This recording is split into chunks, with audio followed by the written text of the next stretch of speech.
शान्ताकारं भुजगशयनं पद्मनाभं सुरेशं विश्वाधारं गगनसदृशं मेघवर्णं शुभांगं लक्ष्मीकान्तं कमलनयनं योगिधृध्यानगम्यं वन्दे विष्णुं भवभयहरं सर्वलोकैकनाथम् मेघश्यामं पीतकौशेयवासं श्रीवत्साङ्कं कौस्तुभोद्भासिताङ्गम् पुण्योपेतं पुण्डरीकायताक्षं विष्णुं वन्दे सर्वलोकैकनाथम् नमः समस्तभूतानामादिभूताय भूभृते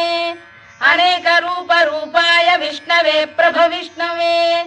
सशङ्खचक्रं सकिरीटकुण्डलं सपीतवस्त्रं सरसीरुहेक्षणं सहारवक्षस्थलशोभिकौस्तुभं नमामि विष्णुं शिरसा चतुर्भुजम्